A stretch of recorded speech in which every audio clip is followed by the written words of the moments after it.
प्यारे बच्चों, स्वागत है आप सबका। कैसे हैं आप लोग? आशा है ठीक होंगे, स्वस्थ होंगे, आनंद लेते होंगे। पढ़िए, मजा कीजिए, अपनी योग्यता विकसित कीजिए। मैं बार बार कहता हूँ कि जीवन में अगर सम्मान से जीना है, कुछ पाना है, हासिल करना है। देखो, जीने को तो सब जी लेते हैं, जीने को सब जी लेते हैं। और आपकी उम्र ऐसी है कि अभी आपको जीवन का अनुभव नहीं है। समस्या तो यही होती है, यही पता नहीं प्रकृति ने किस तरह से बनाया है इस संसार को, कि जब आपको, ध्यान दीजिए, जब आपको तैयारी की जरूरत होती है और आप में ऊर्जा होती है, तब आप में समझ नहीं होती। और जब समझ आती है, जब तक तब तक आपके पास ऊर्जा नहीं होती, न तैयारी का समय होता है। इसलिए ये समझ जो आपके पास है बहुत महत्वपूर्ण है। 4-6 साल अगर आप मेहनत कर लेते हैं तो आप जीवन सम्मानपूर्वक जी सकते हैं। शिक्षा बहुत जरूरी है। चलिए, इतनी बात इसलिए बोल देता हूं कि आप अभी उतना अनुभव नहीं रखते, आपके पास अनुभव नहीं है। जीवन में हो सकता है आपको जुनून हो, हम कुछ करेंगे, अच्छी बात है। अब कुछ लोगों को देखिए, 3 टाइप के लोग होते हैं। एक होते हैं जो अगर उनको जुनून आया, इच्छा हुई तो फिर करते हैं, तो करते हैं, संकल्प है तो है। ऐसे लोगों को कहा जाता है ये उत्तम मनुष्य होते हैं, उत्तम मनुष्य। और एक होते हैं कि शुरू तो करते हैं जोश में आकर के, और जब बाधाएं आने लगती है तो हट जाती है। ये होते हैं मध्यम लोग। और ये किस टाइप के लोग होते हैं कि बस बाधाओं के बारे में सोचकर ही रुक जाते हैं, शुरू भी नहीं करते। उनको कहा जाता है अधम मनुष्य, माने निम्न कोटि का मनुष्य। तो आप किसमें अपने को रखते हैं, समझिए। चलिए आओ शुरू करते हैं। कक्षा 12 फिजिक्स। अनंत लंबाई के समतल आवेशित चालक चादर के समीप विद्युत क्षेत्र। अनंत लंबाई का एक समतल होना जरूरी है।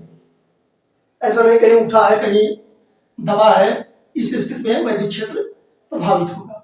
समतल आवेशित चालक चादर, आवेशित है, और यहां ध्यान देना, चालक चादर। आपको अचालक चादर के बारे में वीडियो दे चुका हूं, अगर ना देखे हो तो प्लेलिस्ट में जाकर के देख लीजिए। तो चालक चादर, क्योंकि उसको आप नहीं समझेंगे तो इसको नहीं समझ पाएंगे। चालक चादर के समीप विद्युत क्षेत्र। इसके पहले आपको गॉस थ्योरम और सीधे चालक तार के समीप विद्युत क्षेत्र और समतल आवेशित अचालक चादर के समीप विद्युत क्षेत्र, यह 3 वीडियोस मैं दे चुका हूं। ना देख पाए हो तो प्लेलिस्ट में जाकर देख लीजिए, तब इसको आप समझेंगे। चलिए हम शुरू करते हैं। अब अगर हम कल्पना करें एक समतल आवेशित, पहले हम अचालक चादर वाला ही पढ़ लेते हैं, फिर से थोड़ा सा समझ लेते हैं। अचालक चादर में क्या है, होता है जो भी अचालक पदार्थ है, वह जब आवेशित रहेगा समान रूप से, तो उसका जो पूरा आयतन है, जैसे गोले की आप कल्पना कर लीजिए, तो अंदर की तरफ है वो सब में आवेश रहेगा। अब पूरा आवेश पूरे आयतन में भरा रहेगा, अचालक है तब। तो उसी तरह से अगर चादर है, अब चादर में कुछ न कुछ तो मोटाई होती ही है, मोटाई नगण्य हालांकि मानी जाती है, लेकिन उसके पूरे आयतन में आवेश बटा रहेगा। तो उसको हम लोग पढ़े थे, ठीक।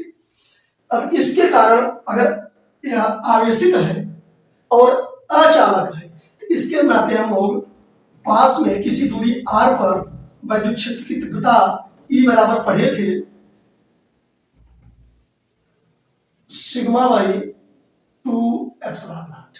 जहां सिग्मा मैं बता चुका हूं आपको पीछे के वीडियोस में, आवेश का पृष्ठ घनत्व या पृष्ठीय आवेश घनत्व कहा जाता है, जिसे यह होता है Q बाई A, ठीक है। अब अगर यही चादर चालक हो जाए तो क्या होता है? अगर चादर चालक हो जाए, अब इस बात पे आपको गौर करना है। चालक चादर में क्या होता है कि जो आवेश होता है वह पूरे आयतन में नहीं बटा रहता है। कोई भी चालक पदार्थ हो, आवेश हमेशा पृष्ठ पर भाग जाता है। अब ध्यान देना बेटा इस बात पर। जैसे हमने गोले का उदाहरण लिया, अगर वह अचालक है तो पूरा अंदर जो भी द्रव्य है सब आवेशित रहेगा। लेकिन अगर वह चालक है तो आवेश गोले के पृष्ठ पर आ जाएगा, सब आवेश, पूरा आवेश पृष्ठ पर आकर के एकत्रित हो जाएगा। अगर समझ में, जैसे ये गोला है, अब यहां पृष्ठ पर आवेश आ जाएगा, यहां अंदर आवेश नहीं रहेगा अगर यह चालक है तो। यह क्यों होता है आगे आपको बताया जाएगा अगले चैप्टर में। अब फिर हम देखते हैं अगर चादर है तो चादर में भी यही होगा कि उसका जो हमने बताया ना कि थोड़ा बहुत मोटा होगा ही, तो पूरे आयतन में जो आवेश बटा है ना, वो दोनों आवेश पृष्ठ पर भाग जाएंगे। अब जैसे ये देखिए, अगर चादर है, अगर यह चालक है, मतलब हथेली देखिए आप, तो आवेश इस पर और इस पर दोनों पर भाग जाएंगे। है ना समझ में? तब क्या होगा, अब हम उस पर विचार करते हैं। यहां देखिए, अब इसका चित्र दिखाना इसमें मुश्किल हो जाएगा, तो इसको थोड़ा सा अलग टाइप से ले लेते हैं। ऐसे मान लेते हैं ये चादर की मोटाई दिखाना, यह आवेशित चादर है और चालक है। अब इसके दोनों पृष्ठों पर आवेश भाग जाएगा, क्या ध्यान देना, और माने अंदर नहीं रहेगा। ये केवल आप समझ लीजिए मोटाई दिखा रहा हूं, इस तरह चादर नहीं दिखा रहा हूं।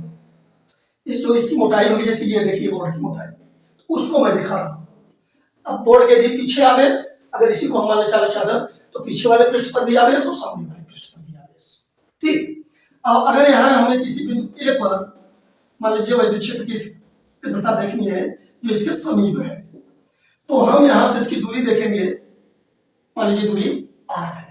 अब इस r दूरी पर स्थित बिंदु ए पर इस चालक चादर के कारण वैद्युत क्षेत्र की तीव्रता देखनी है, तो आपको अचालक चादर वाला सूत्र आना चाहिए बस। अब अगर हम चालक चादर की बात करें तो चालक चादर में चूंकि दो पृष्ठ होते हैं और दोनों पर आवेश जमा हो जाते हैं, तो यह दो चादर की तरह कार्य करने लगता है। इतना ध्यान देना है, दो चादर की तरह काम करने लगता है। ठीक, यानी दोनों पृष्ठ दो चादर की तरह जब काम करेंगे तो इस बिंदु पर एक तो इस पृष्ठ के कारण वैद्युत क्षेत्र बनेगा, इसको हम वेक्टर E1 मान लेते हैं।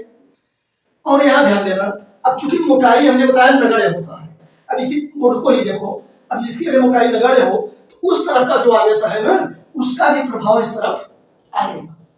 क्योंकि मोटाई नगण्य है, यह माना जाता है कि दूरी में जो अंतर आएगा वह नगण्य होगा, यानी उस अंतर को महत्व नहीं दिया जाता है, माने यही दूरी मान ली जाती है। ठीक, तो वेक्टर E1 के कारण, अब यहां देखिए, अब हमने जो सूत्र पढ़ा चालक चादर के कारण, तो ऐसे ऐसे दो चादर हो गए। अब एक चालक के कारण E बराबर सिग्मा बाई 2 एप्सिलॉन नॉट, यह E1 हो जाएगा।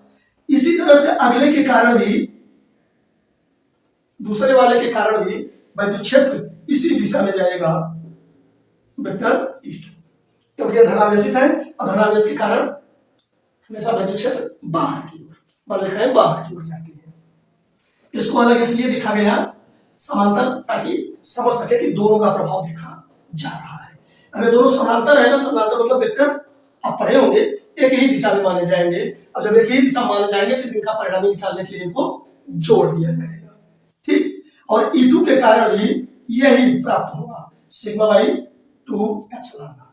इस सूत्र में आपको एक चीज गौर करना है कि इस सूत्र में R कहीं नहीं होता है, माने यह वैद्युत क्षेत्र की तीव्रता R पर निर्भर नहीं करती है। यानी अगर यहां है तो और भी नजदीक आ जाए, और भी नजदीक आ जाए, तो यही वैद्युत क्षेत्र हमको मिलेगा। लेकिन ऐसा नहीं है कि यहां चलेगा, यह एक सामान्य समझ की चीज है, अंडरस्टैंडिंग की चीज है, इसीलिए समीप शब्द प्रयोग किया जाता है। एक चादर है तो ऐसा नहीं है उसे 2 किलोमीटर दूर जाके देखो वैद्युत क्षेत्र की तीव्रता कितनी बन रही है, समीप रहना है आपको, उसकी एक सीमा होती है, और उससे जैसे बाहर जाएंगे आप इतनी ही दूरी पर जाइए। अब वैद्युत क्षेत्र का अगर प्रभाव खत्म हो रहा है तो उसी को कहते हैं अनंत दूरी। अनंत दूरी ये कोई नहीं है कि बहुत दूर लेके चले जाओ अमेरिका तक, नहीं, जहां प्रभाव खत्म हो जाए। एक कॉमन कॉन्सेप्ट की चीज होती है, किस संदर्भ में हम बात कर रहे हैं। अब छोटा आवेश जैसे ले लिए, अब इसका प्रभाव बहुत मामूली दूरी तक रहेगा, तो बस इतनी दूरी उसके लिए अनंत हो गई, इससे बाहर गए तो वो अनंत दूरी हो गई। ये सब कॉमन कॉन्सेप्ट की चीजें हैं, यह R पर निर्भर नहीं करता। ठीक, अब E1 बराबर सिग्मा बाई 2 एप्सिलॉन नॉट, ये E1 बराबर और E2 बराबर सिग्मा बाई दोनों के नाते वैद्युत क्षेत्र पता चल गया। ये सूत्र पढ़ा चुका हूं, उसी का सीधे इस्तेमाल कर रहा हूं, इसलिए पिछला वीडियो देख लीजिएगा। अब जो परिणामी वैद्युत क्षेत्र होगा,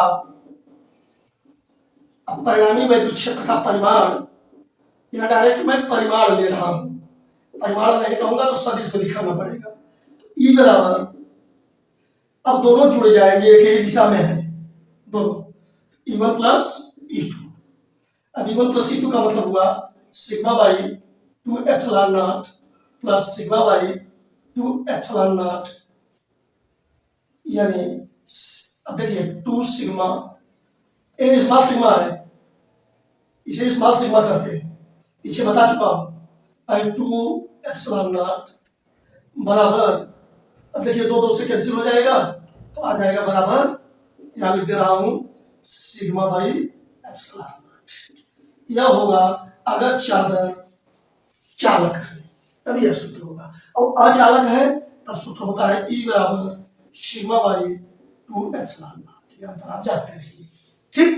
बस इसमें इतना ही पढ़ना है।